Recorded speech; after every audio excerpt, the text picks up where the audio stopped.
What's up guys? You asked and I delivered. This is the 179 Bob Killer and I'm bringing you part 2 of my Madoka Magica Film Analysis, where I will be dissecting some of my favorite scenes in this anime. Madoka Magica is a film masterpiece and hopefully my analysis can show you why. Just like last time, this video will contain major spoilers for Madoka Magica. So if you've made it this far, I'm assuming that you've watched Madoka Magica and my previous analysis video. With that in mind, let's jump right into the first scene.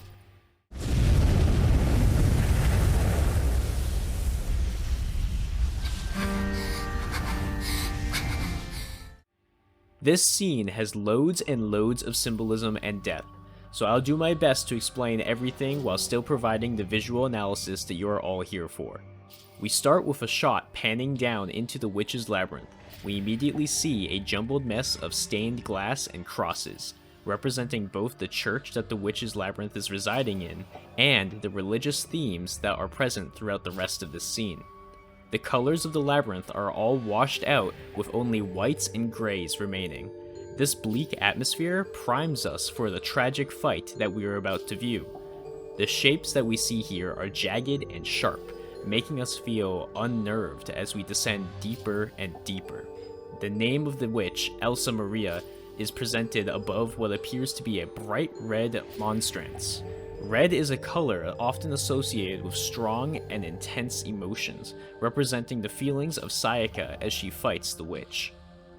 In the next shot, we get to see Sayaka as she's panting hard, telling us that she's been going all out in her fight against the witch. We also can see her black silhouette with a thin blue outline, confirming to us that we are indeed watching Sayaka. Having her face obstructed here makes the viewer feel uneasy and anxious. Yes, this is a character that we know, but now something feels off.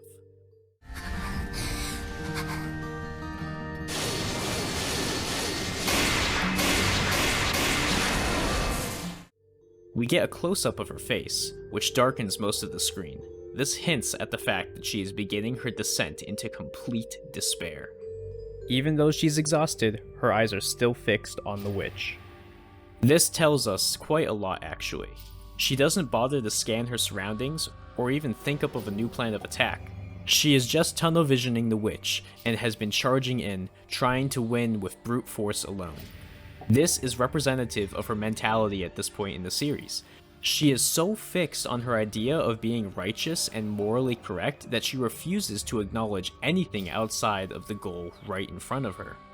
We then zoom out to see the positions of Sayaka and the witch as well as the environment that they are fighting in. The first thing to note is the positions that we find our characters in. Sayaka is in an attacking stance, while the witch appears to be kneeling in prayer. This immediately presents the idea that the witch is a victim and Sayaka is the aggressor. This concept gets compounded throughout the rest of the fight. Sayaka is also blinded by her ideals as she is literally becoming the same thing she vowed to destroy. The witch and Sayaka are also the same size and almost indistinguishable from each other. This is huge foreshadowing to Sayaka's eventual transformation into a witch. The witch is also positioned slightly higher than Sayaka is, showing that their power dynamics, while very close, are still in favor of the witch. The platform that the fight is taking place on also strongly resembles that of the Statue of Liberty. This is very ironic considering that liberty is something that Sayaka doesn't even have. As a magical girl, she has abandoned her liberty to do as she pleases and instead is forced to fight witches. We find out in the extended lore of this anime that Elsa Maria is a witch that represents self-righteousness. Therefore, the battle not only showcases Sayaka's fight with the witch, but also represents her fight with her inner self. She is literally fighting her own ideals of righteousness. She refuses to believe that there can be a gray area when it comes to fighting witches.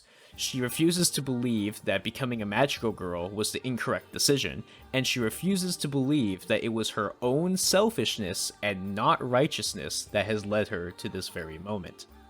To drive home those beliefs, we, the viewer, are forced to see the world as she does. Black and white, good and evil, right and wrong. As the fight plays out, we see that the first attack from the witch is made up of shadows that resemble snakes. The other attack that we see the witch use later on appears to be in the form of a growing tree. If you haven't connected the dots already, this iconography paired with what we saw earlier is a direct reference to the Garden of Eden. The morals of that story largely revolve around transformation by obtaining sin. Sayaka is undergoing a transformation in her heart as this battle continues, a transformation for the worse. It is important to note that for the entirety of this fight, the witch only uses defensive attacks, further implying that she is the victim. This gets reinforced with the next close-up of Sayaka's face. Her entire face is cast in shadow, giving off the idea that Sayaka is once again the bad guy in this situation. Looking closer at her eyes, we see that Sayaka is still only focused on defeating the witch in front of her. Her blind determination to fulfill and live up to her ideals has consumed her. As the scene continues, we get some absolutely stellar animation as Sayaka prepares for her next big attack. Throughout this sequence, we see tons of jagged and sharp lines which add to the motion of the fight, but also builds anxiety within the viewer.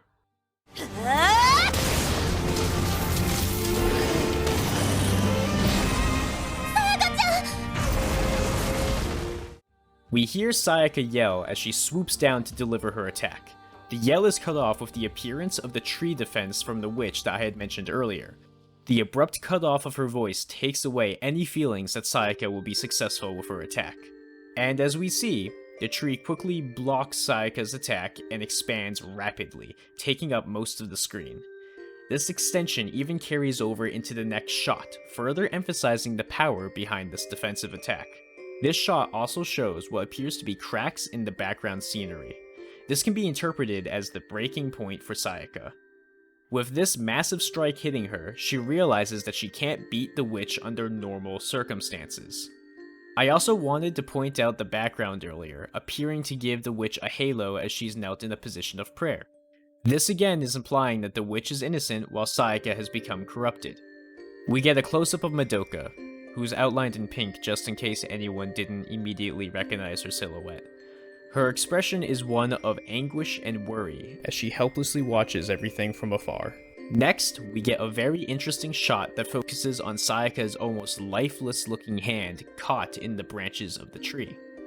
Oddly enough, this shot also features a fully colored green and brown part of the tree. The addition of color here was very purposeful. I personally interpret this as a representation of life, more specifically, the life that Sayaka is leaving, a part of her that she gives up in order to find the strength to continue on fighting, ironically making her closer to a witch than that of a human. まったく見てらんねえっつうの。いいからもうすっ込んでなよ。手本を見せてやるからさ。おい邪魔しないで一人でやれるわ。We then see Kyoko rescue Sayaka and carry her back to safety. She prepares to fight the witch herself, but is stopped by Sayaka, who coldly tells her to back off so she can finish it on her own. We also see bright red lines of blood on Sayaka's body, letting us know that she is seriously injured. Despite this, Sayaka continues the fight and now harnesses enough energy to move faster than ever before, forcing the camera to catch up to her.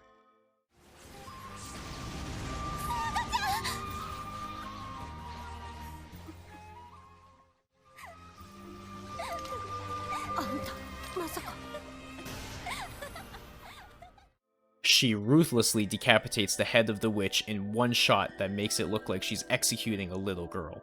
She's hit directly from the snake attack immediately after landing this blow. The cracks in the background are now much larger and more prominent.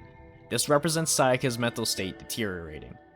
She begins to hysterically laugh as she lets herself be hit directly by another attack from the witch. She shows complete disregard for the safety of her body as she allows herself to get hit again just to blunt force her way back to the witch.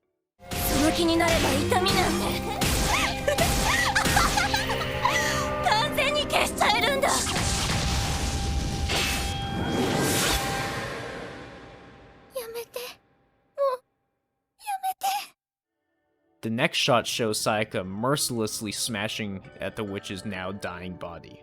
We get a POV shot from the witch's perspective, showing Sayaka looming over her like a dark, evil entity filled with murderous intent. Sayaka's eyes are not shown. Only a big, smiling mouth is drawn on her face. This not only gives Sayaka a very creepy look, but also makes her completely indistinguishable from the witch herself. And this is because Sayaka is basically already a witch inside at this point. The last thing we see before the episode ends is Sayaka slashing down at the witch, killing it. Of course, we're still in the POV of the witch, so it looks like Sayaka is directly killing the viewer. With that final slash, the music cuts off and we see a pitch black screen.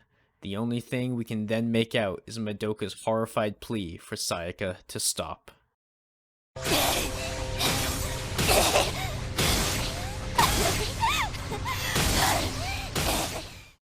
This scene is actually continued on in the beginning of the next episode. We open up with an angled shot of the red monstrance. The angle makes the viewer feel disoriented, which preps us for the next shot that shows Sayaka hacking away at the dead body of the witch. She's covered in blood and is hysterically laughing with each strike. We get a quick shot of Madoka and Kyoko, dead silent as they watch their friend spiral out of control. We then get a hyper close-up of Sayaka's face, highlighting just one of her eyes and part of her mouth. This type of close-up is designed to make the viewer feel uneasy.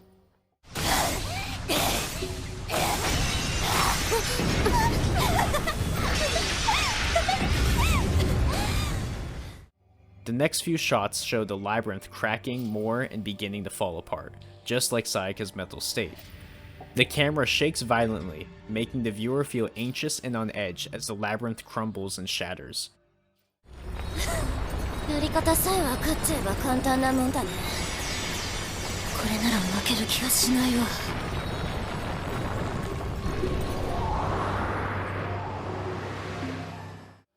Sayaka finishes her slashing and stands straight up with blotted out eyes. This makes her look like a zombie, or rather the shell of what was once human. We see her heal all of her wounds using magic and acting like nothing's wrong before the labyrinth completely collapses and the scene ends. The last scene that we'll be looking at today covers the train ride that caused Sayaka to snap, which I had mentioned in my last video.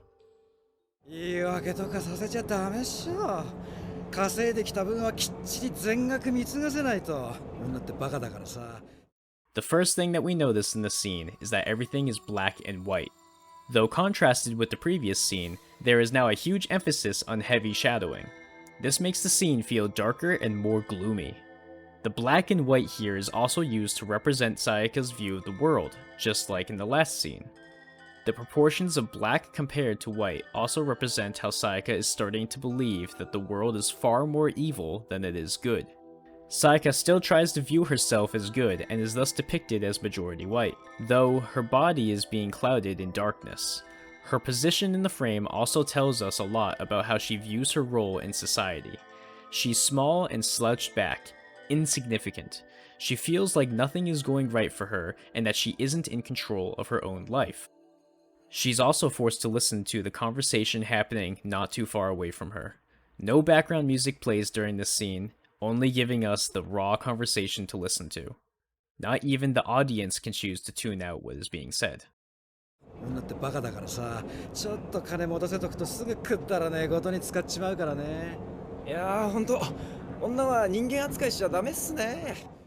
As the scene plays out, we see quick shots of other parts of the train. These shots are quick, making the viewer uncomfortable. They also depict empty space, signifying how Sayaka is not only physically alone with these two strangers, but is also mentally alone, having recently blown up at her only close friend, Madoka. But two of these shots I find very interesting. They also happen to be the shortest ones. The first one features a woman's face being depicted on what looks like a makeup ad. There is a heavy emphasis on the lipstick and eyeliner that the woman is wearing. Her face is also repeated many times, most likely showcasing different types of makeup. Her face is drawn to look angry and her eyes are shown looking toward one direction. Here we can assume that this anger is depicted at the two men who are talking on the train. The woman's face also represents Sayaka's thoughts and emotions as she's being forced to listen to their conversation, degrading woman further and further. This face is also intimidating to look at, and thus further serves to make the viewer feel uncomfortable, especially considering that the shot disappears so quickly that most people would only subconsciously register the intimidating face. The second shot looks like a couple of advertisements for places called 70s Girl Checkmate and Vintage Mods. These sound like magazine names or even possibly strip clubs being advertised on the train. The mods in Vintage Mods is most likely short for models. I believe that this, combined with the last shot, is a direct call out to how society has treated women in the world of Madoka Magica. Girls are pressured to wear makeup and fit the so-called beauty standard that gets promoted non-stop by the media. The idea of looks being more important than anything else gets ingrained into these girls as they grow up to become women who objectify themselves by selling their looks or services. This in turn breeds the type of mentality that these two men on the train have towards women. 犬かなんかだと思ってしつけないとね。あいつもそれで喜んでるわけだし。顔殴るぞって脅せば、まず大抵は黙りますもんね。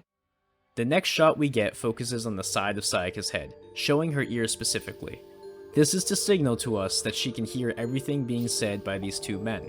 Her head is also looking down, which is paired with thoughts of shame and sorrow. We then see Sayaka's face. Large shadows cover her as she stares off to the ground. She has a defeated look to her as she's coming to terms with the fact that she's been fighting so hard to defeat witches just to save people like these men. その辺翔さんうまいから羨ましいっすよ。俺も見習わないと。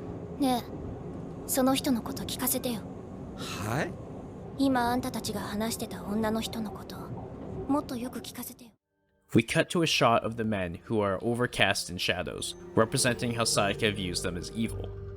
They are drawn to look like slouching delinquents, which matches the conversation they've been having. We get a quick shot of the train's grips swaying as the train moves. This is the first primary shot of movement, hinting that something is about to happen. And sure enough, the next shot shows Sayaka confronting the two men. The top half of her face is cut off, creating a familiar sense of anxiety for the viewer. This changes to a POV shot of the men looking up at Sayaka. Her face is covered in darkness, shrouding her intentions. She also looms over them in a judgmental stance. She is literally talking down to them here. This shot also signifies the power difference between these characters. なのに犬と同じなの。ありがとうって言わないの。役に立たなきゃ捨てちゃうの。何こいつ、知り合い？いや。Sayaka then looks to the side with a condescending expression before continuing to lecture them. She is so disgusted with them that she refuses to even look at them. As she continues her lecture, lights periodically flash into the train, highlighting a pole that divides Sayaka and the two men. This further represents the disconnect that they have from each other. We see Sayaka from behind as her mental state begins to falter. We then get a very abrupt cut to a shot of the train wheels scraping against the tracks. This abrupt cut not only causes the viewer to feel fear, but also represents the anger that Sayaka is feeling. The loud scraping of the wheels also signifies the pain that Sayaka is feeling internally. Her own ideals of righteousness and justice are being challenged. Up until now, she has been desperately holding onto the idea that at least she can do good by killing witches and saving humanity. But as she realizes this is the humanity that she's saving, she breaks. この世界って守る価値あるの？私何のために戦ってたの？教えてよ。今すぐあんたが教えてよ。でないと私。We then see the camera pan up as Sayaka's body is being covered in shadows. This represents the darkness that is engulfing her heart. The shocked expressions of the two men are quickly met with the sharp, piercing gaze of Sayaka's judgmental eye looking down at them. A single white ray of light is cutting through the center of this shot. The light almost looks like a needle as it passes through Sayaka's eye. This image is very unsettling to look at.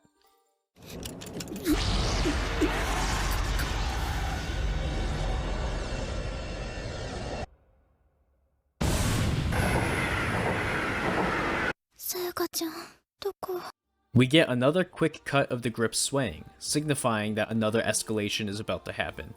And sure enough, Sayaka is engulfed with the texture of a witch. This represents the evil that she's about to commit. In this moment, Sayaka's worldview is so black and white that she's determined that killing these two men would be a net positive overall compared to just letting them walk free. With a quick cut to black and the sudden opening of her eye infused with magic, it is heavily implied that Sayaka continues on to brutally murder the two men on the train, something that is actually directly confirmed in the manga.